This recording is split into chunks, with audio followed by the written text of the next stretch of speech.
ఈరోజు పరమేశ్వర్ పాటిల్ పాదయాత్ర చేయాలని అనుకున్నాడు. ఏంటి కారణం? ఎందుకోసం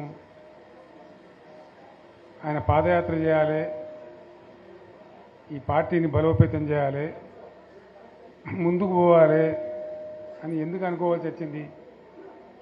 దానికి ఒక బలమైన కారణం ఉంటుంది. ఏది ఊరికే ఉండదు, తమాషకు ఉండదు. బీఆర్ఎస్ పార్టీ ఆశామాషిగా ఏదో తమాషకు రాజకీయాల కోసం పుట్టింది కాదు. రాజకీయమే అనుకుంటే మీ మధ్యలో కొంతమంది ఏడాకులపల్లి మిత్రుల్లో ఉన్నారని నాకు ఇంతకుముందు హరీష్ చెప్పినాడు. అప్పుడు నేను మంత్రిగా ఉండే టైంలో ఏడాకులపల్లికి వచ్చినాను. ఆ ఏడాకులపల్లి చెరువు ఇవాళ పడుచుకోకపోతే ఆ రోజు నేనే నిలబడి బ్రహ్మాండంగా చేస్తే ఇప్పుడు ఆ చెరువు అన్నం పెడతా ఉంది. మనకు అధికారం లేకపోవడమో, పదవులు లేకపోవడమో, రాజకీయాల కోసమో పుట్టిన పార్టీ కాదు ఇది. మీ అందరికీ కూడా నేను మనవి చేసేది ఏంటంటే, ఇలా పరమేశ్వర్ పాటిల్తో పాటు వచ్చిన మిత్రులు మీరు చాలా దీక్షతో వచ్చినారు. మిగతా మిత్రులు కూడా దయచేసి వచ్చిన వాళ్ళు నేను అందరికీ కూడా కోరేది, చారిత్రక సందర్భంలో తెలంగాణ అనేటువంటి ఒక జాతి ఇతరుల చేతుల్లో చిక్కి విలవిల్లాడి సర్వనాశనం అయిపోయిన పరిస్థితి. మీకు ఇంకో విషయం కూడా చెప్పాలి, మీరు జహీరాబాద్ నుంచి వచ్చినారు కాబట్టి. నేను ఉద్యమానికి ఇక పోవాలి, ఇక తప్పదు,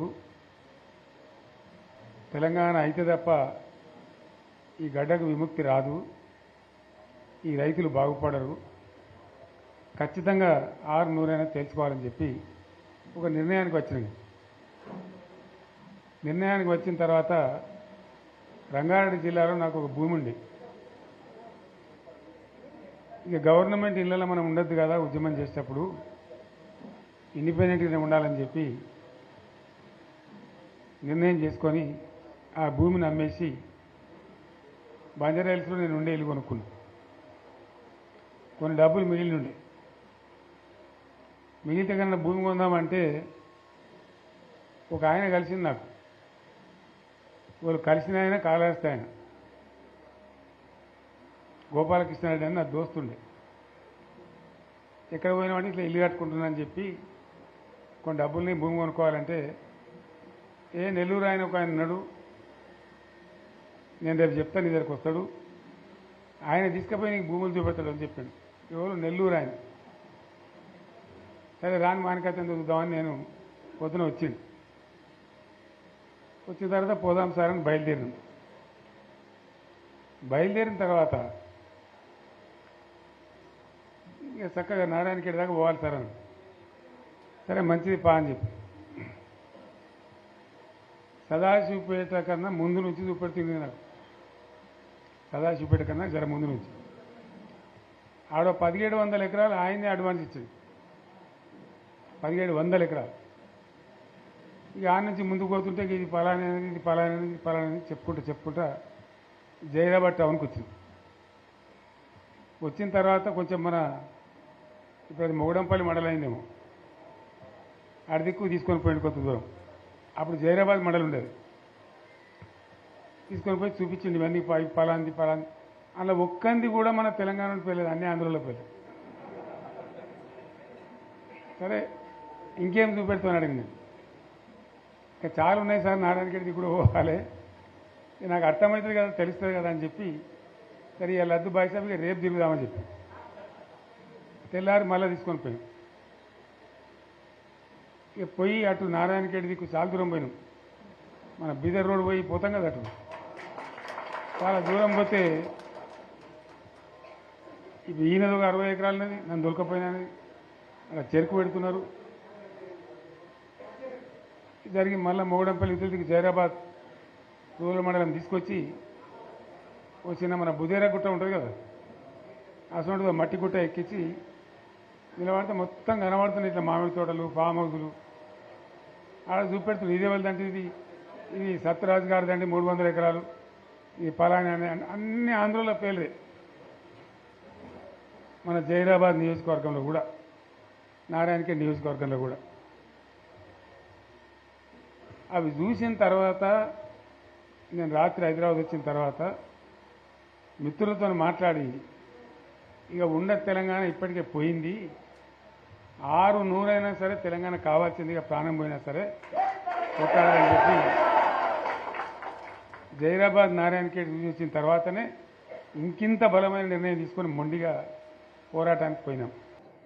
ఇంకో విషయం కూడా మీకు నేను చెప్పాలి. అయితే ఇతరులు వచ్చి తెలంగాణ భూములు ఆక్రమించడానికి, తెలంగాణ ఉద్యోగాలు కొట్టేయడానికి, తెలంగాణ నీళ్లు మలుపుకొని పోవడానికి ఎవరు కారణం దీనికి? దయచేసి బాగా ఆలోచన చేయాలి. నేను చెప్పేది వట్టి ముచ్చట కాదు. మీరు వచ్చిన వాళ్ళు కూడా వట్టి వాళ్ళు కాదు. ఎందుకు జరిగింది 60 ఏళ్ళు తెలంగాణతోని? ఈ పరాశకాలు ఎవరు? ఆజ్ఞుడు ఎవడు? దీని కారకులు ఎవరు? ఇది చాలా ముఖ్యమైన విషయం. దయచేసి నేను చెప్పేది వినాలి. మీరు వెళ్ళిన తర్వాత మేమీ గ్రామాలలో చర్చ కూడా పెట్టాలని నేను కోరుతున్నాను. తెలంగాణ ఆగమైపోవద్దు కదా, నబటోని ముందర జారిపడద్దు కదా, మనకు కూడా చీము నెత్తురు పౌరుషం ఉండాలి కదా. ఏం జరిగింది? ఎవడు దీన్ని నాశనం పట్టించినాడు? ఎవడు? కాదు కాదు, మన తెలంగాణ వాళ్ళే. సింపుల్ ముచ్చట కదా. దోపిడీ చేద్దామని వచ్చేటోడు ఎప్పుడు దోపిడీదారుడే, కానీ వాడిని సర్దిగట్టినాడు ఎవడు? నేను ఉద్యమంలో చెప్పే కదా, కత్తి ఆంధ్ర ఉందే కానీ పొడిచేటోడు తెలంగాణ వాడే. వాస్తవం చెప్తున్నాను నేను మీకు. ఆ రోజు కూడా అదే కథ. తెలంగాణలో గట్టిగా ఉంటే ఆనాడున్న కాంగ్రెస్ నాయకులు సమస్య లేదు మాది మేము ఉంటామంటే ఎందుకు కలుపుతుంది ఆంధ్రతోని? ఏమక్కడ ఏర్పడుతుండే? మనోళ్ళ యొక్క తెలివి తక్కువతనము, బలహీనతనే మనల్ని జబర్దస్తి వంచబోయి ఆంధ్రలో కలిపింది. ఆ గోస 60 ఏళ్ళు అనుభవించినాం మనం. ఏం గోస అది నాకు అర్థం కాదు. లేక కాదు కదా. కరెంటుకి ఏం గోస పడ్డాం? ఏం పరాస్కలాడు మనతోని? ఒకడు బట్టలు ఆరేయాలంటాడు, ఇంకోటి అంటాడు. జోకులు మన మీద. ఆ ట్రాన్స్ఫార్మర్లు కాలిపోవడు, మనం లంచాలు ఇచ్చుడు. ఒకసారి యాడ్ చేసుకుంటే ఇప్పుడు మళ్ళీ కళ్ళకి నీళ్ళు వస్తాయి. ఎందుకు పడ్డాం అంత బాధ, అంత అవస్థ? ఆనాడు నేను వచ్చి తిరిగిన బాగా, కానీ నేను ఒక మంత్రిని మాత్రం నేను చేయగలిగేది తక్కువ.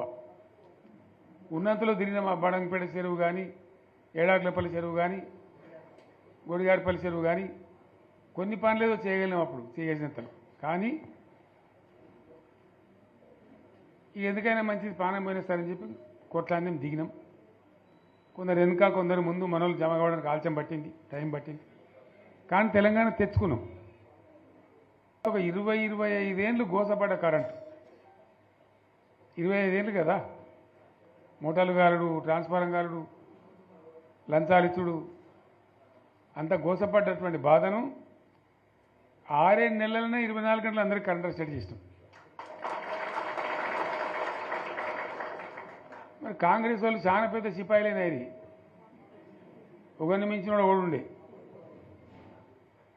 మరి వాళ్ళు ఎందుకు చేయలేకపోయింది 25 ఏళ్లలో? మన తెలంగాణ వచ్చినాక మరి మనం ఎట్లా చేసుకున్నాం, నడుపుకున్నాం 7-8 ఏళ్ళు. మంచినీళ్ళ బాధ పూర్తిగా తీర్చుకున్నాం. ప్రతి ఇంటికి నల్లాల ద్వారా నీళ్ళు వచ్చాడు, ప్రతి ఇంట్లో నల్లా పెట్టి నీళ్ళు ఇచ్చుకున్నాం.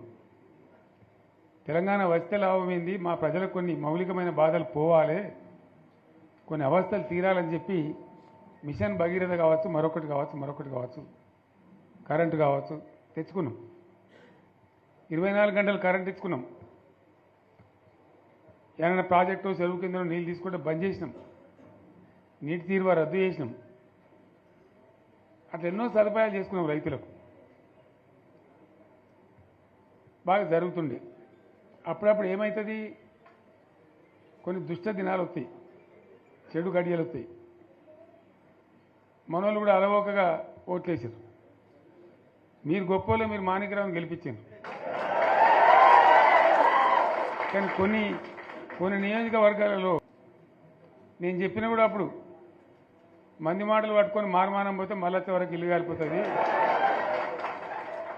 వీళ్ళని నమ్మితే అమాంతం మింగుతారు, మోసపోతాం, రైతు బంధుకు రామరామ అంటారు, దళిత బంధుకు జై భీమ్ అంటారు. వీళ్ళు ముంచుతారా నాయన అని చెప్పిన నేను. ఏమో మీ సంగతి ఎంతో చూద్దామని ఆయనతో వేసారు. వేసింది ఇరుకపోయారు, బాయిలో పడ్డారు, అయిపోయి ఉన్నాయి అన్ని వీక్ అయిపోయి మళ్ళీ మొదటికి వచ్చానా కైలాసం ఆడలో పెద్ద మింగినట్టు అయింది మళ్ళీ.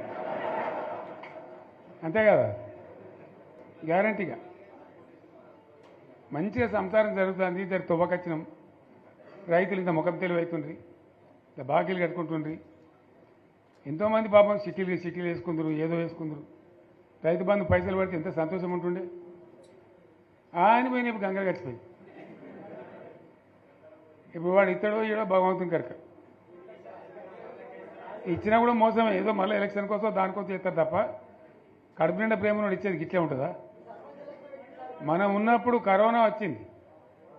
కరోనా వస్తే కూడా నేను రైతు బంధు ఆపలే. కరోనా వచ్చి రాష్ట్రానికి రూపాయి ఆదాయం రాకపోయినా వ్యవసాయం అయితే జరగాలి కదా, తప్పద్దని చెప్పి ఈవెన్ కరోనా ఉంటే కూడా రైతు బంధు ఆపలే. అంత ఒక నిర్ణయం తీసుకొని రైతాంగాన్ని నిలబెట్టాలని, కాపాడుకోవాలని చెప్పి ఒక 4-5 మంచి స్కీములు తెచ్చి వాళ్ళని కాపాడుకున్నాం.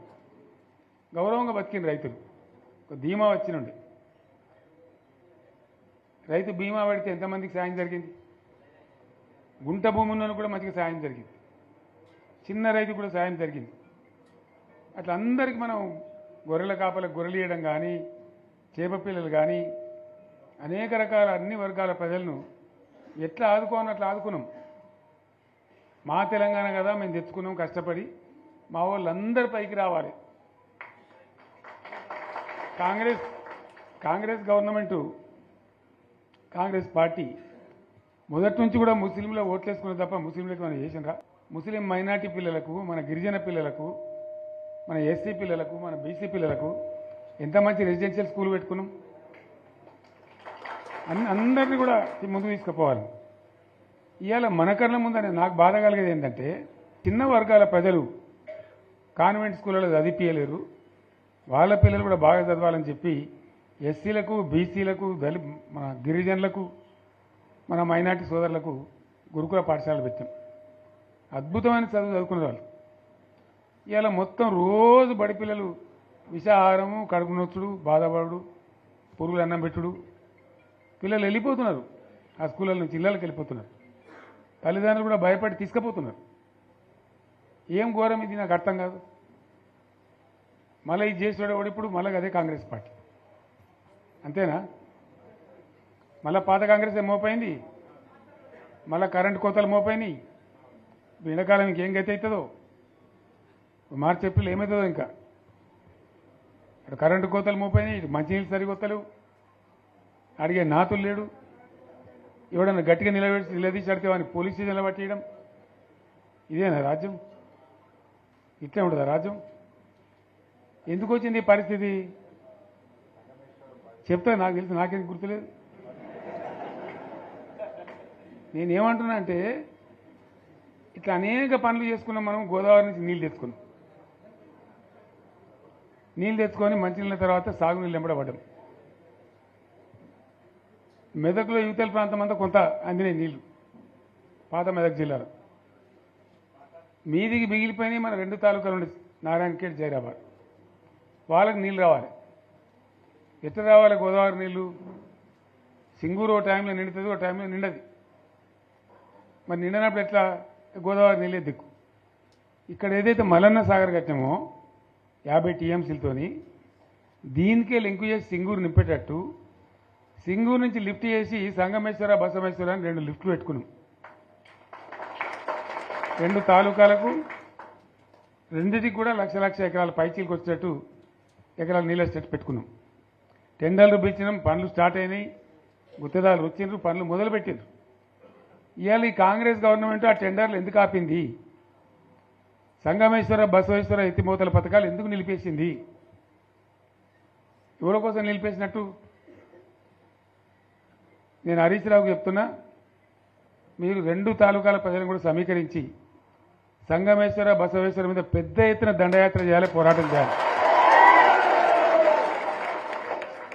తప్పదు కదా, కొట్లాడితేనే తెలంగాణ వచ్చింది.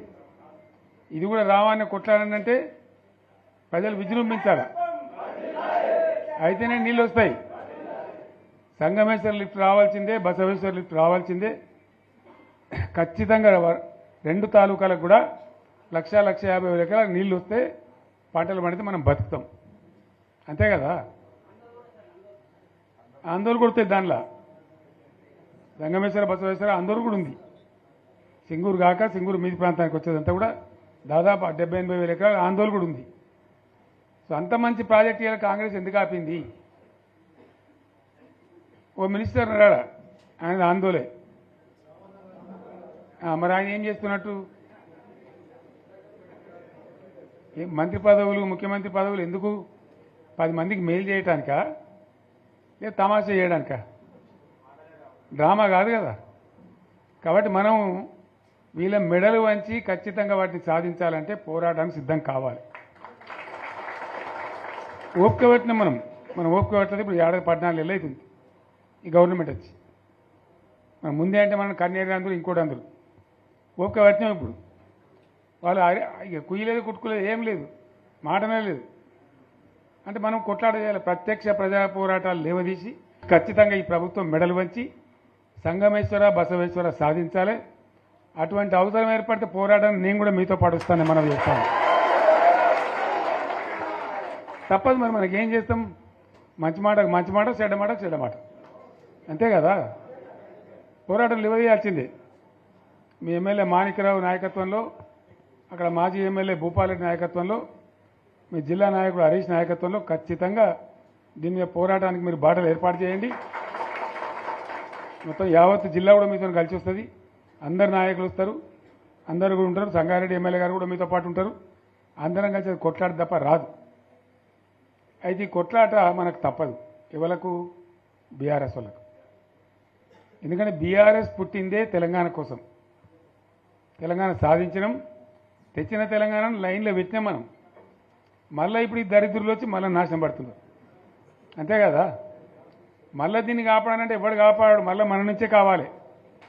మళ్ళీ ఇది లైన్లోకి రావాలి. అందరూ మంచిగా ఉండాలి. ఎందుకంటే మనకు, మన పార్టీకి కులం లేదు, మతం లేదు, జాతి లేదు. తెలంగాణలో ఉన్న ప్రతి బిడ్డ మనోడే. వాళ్ళు ఏ మతం ఉన్నారు, ఏ కులం ఉన్నారు మనకు అవసరం లేదు. ఈ తెలంగాణ బార్డర్ గీత లోపల ఉన్న బిడ్డలు అందరు మనోళ్ళే. అందరూ బాగుపడాల్సిందే. ప్రతి ఒక్కరికి న్యాయం జరగాల్సిందే. ఆ న్యాయం జరిగి ఆ ఫలితాలు తెలంగాణకు వచ్చేదాకా ఇంకెవ్వడు కొట్లాడాడు, ఎవరితో కాదు. అది అబద్ధాల పంచాంగం. మళ్ళా మనమే కొట్లాడాల, అంతేనా? పక్క మాటేనా ఇది? కొట్లాడదాం కదా. ప్రాణం పోయినా సరే తెలంగాణకు రక్షకులు మనమే. తెగించి కొట్లాడాల్సిందే. తెలంగాణ హక్కులను కొట్లాడాల్సిందే మనమే. కొట్లాడి తీరాల్సిందే. అలా రెండవ మాట లేదు. కాబట్టి దయచేసి అవసరమైన సందర్భంలో మీ జిల్లా నాయకులు పిలిపిస్తారు, రాష్ట్రం నుంచి నేను కూడా పిలిపిస్తాను. మీరు సిద్ధపడి ప్రత్యక్ష ప్రజా పోరాటాలు లేవదీసైనా సరే మన ప్రాజెక్టులు సాధించుకోవాలి, మన నీళ్లు సాధించుకోవాలి, మన ప్రజలకు అన్యాయం జరుగుతుంటే ఎదురు తిరగాలి, కొట్లాడాలి. తప్పకుండా ప్రజలకు న్యాయం చేసేదాకా మనం ముందుకు పోతూనే ఉండాలి. తెలంగాణ కోసమే బయలుదేరిన జెండా గులాబీ జెండా. తెలంగాణను సాధించింది గులాబీ జెండా. తెలంగాణను మంచిగా చేసి లైన్లో పెట్టింది గులాబీ జెండా. భారతదేశంలో నంబర్ 1 అనేక విషయాలలో చేసి సాధించి చూపెట్టింది గులాబీ జెండా.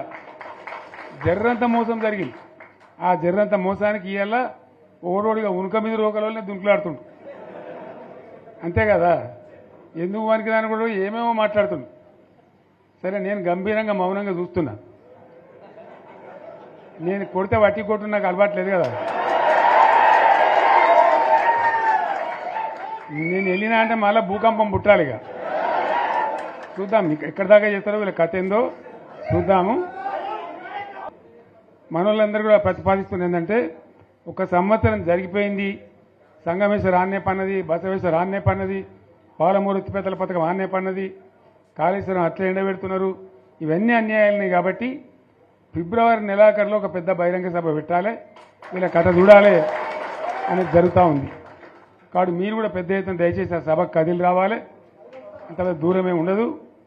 తెలంగాణ శక్తి ఏందో మరొకసారి చూపించి వీళ్ళ మెడలు వంచి ఇప్పుడు సాధించాలి. భవిష్యత్తు కోసం కూడా కొట్టాడకు మనం సిద్ధంగా ఉండాలి. ₹1 కోటి భూమి ఇప్పుడు 50 లక్షల కాడికి వెళ్ళాడు.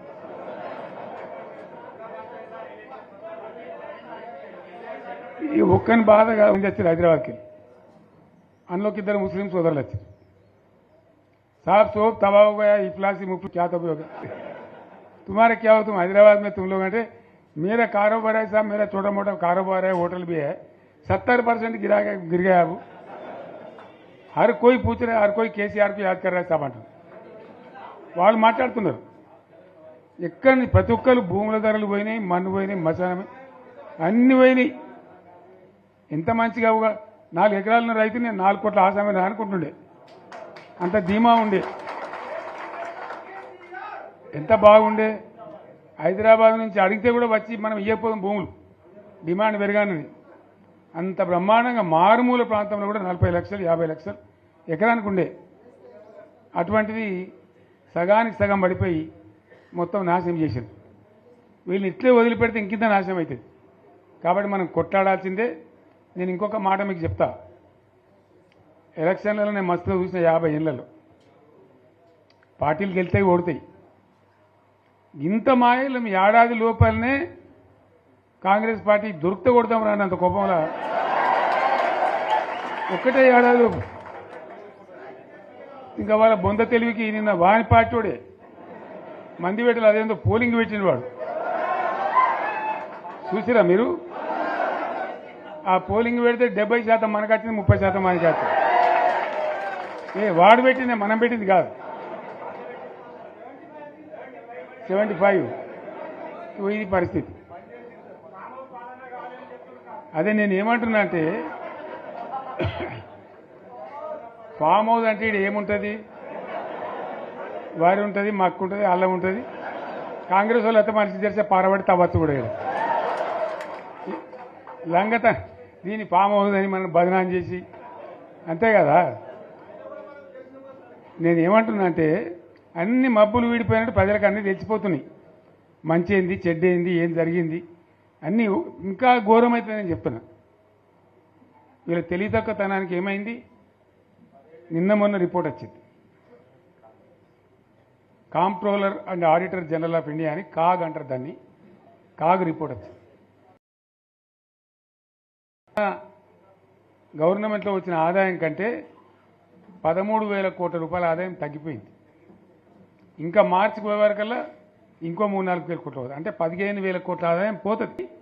15,000 కోట్లు పెంచుకుంటూ పోయినా నేను చెప్పి చేసుకుంటూ పోయినాం. ఏడాదికి 10 నుంచి 15,000 కోట్ల ఆదాయం పెరిగేది మన టైంలో. అంత జాగ్రత్తగా మనం వ్యవహారం చేసినాం. ఇవాళ ఉల్టా 15,000 కోట్లు పడిపోయింది. ఇంకా వాడేమి ఇస్తాడుగా, ఇంకేమైనా ఇస్తారా? ఇంకో 4-5 నెలలు అయితే జీతాలకే కష్టమైంది ఉంటుండ్రు. అందరు పెండింగ్ పెట్టి రిటైర్ అయిన దొరుకుతలు పైసలు మీరు చూస్తాను కదా పేపర్లలో. సో ఆ విధంగా రాష్ట్ర ఆర్థిక పరిస్థితిని కూడా దివాలా తీయించారు. ఇవాళతోనేం కాదు, 100కు 100% ఇప్పటికే ప్రజల నిర్ణయానికి వచ్చిండ్రు. డెఫినెట్గా రాబోయే గవర్నమెంట్ మనదే అని అనుమానం కూడా అవసరం లేదు, ఏమాత్రం అనుమానం అవసరం లేదు. ఆ విధంగా పరిస్థితి ఇప్పటికే తయారై ఉంది. కాబట్టి దయచేసి నేను మీ అందరినీ కోరేది, మీకు మంచి ఎమ్మెల్యే ఉన్నాడు మాణిక్రావు గారు, ఆయన నాయకత్వంలో మంచిగా పనిచేసి మంచిగా ముందుకు పోయి చాలా చక్కగా మంచి ఫలితాలు భవిష్యత్తులో సాధించాలి. పరమేశ్వర్ పాటిల్ గారికి, వారి వెంట వచ్చిన మిత్రులకు నేను ప్రత్యేకంగా ధన్యవాదాలు చెప్తా ఉన్నా. ఇటువంటి కార్యకర్తలు, ఇటువంటి నాయకులే పార్టీకి పట్టుకొమ్మలు, తెలంగాణ జాతి రత్నాలు. తెలంగాణకు ప్రమాదం వచ్చిందన్నప్పుడల్లా ఇటువంటి బిడ్డలే అక్కడో లేచి నిలబడి మళ్ళా మా తెలంగాణని ఆ సోయి చూపెడతా ఉన్నారు. మీరు నడిచిన 140 కిలోమీటర్ల పాదయాత్ర వృధా పోదు. ప్రజలందరూ మిమ్మల్ని చూసిండ్రు. దాంగా తోపంట కూడా మీతో ఎంతోమంది మాట్లాడిండ్రు, అడిగిండ్రు మిమ్మల్ని ఎందుకు పాదయాత్ర వస్తున్నది. మీరు కూడా అందరికి చెప్పిండ్రు, అంతే కదా. మీకు కూడా అర్థమైంది ప్రజలు ఎంత వ్యతిరేకం ఉన్నదనేది. సో ఆ రకంగా మీ పాదయాత్ర వృధా పోదు, మీ కష్టం వృధా పోదు. తప్పకుండా రాబోయే రోజుల్లో విజయం మనదే. అయితే మన విజయం మన కోసం కాదు, అది తెలంగాణ విజయం కావాలి, తెలంగాణ ప్రజల విజయం కావాలి, తెలంగాణ రైతుల విజయం కావాలి.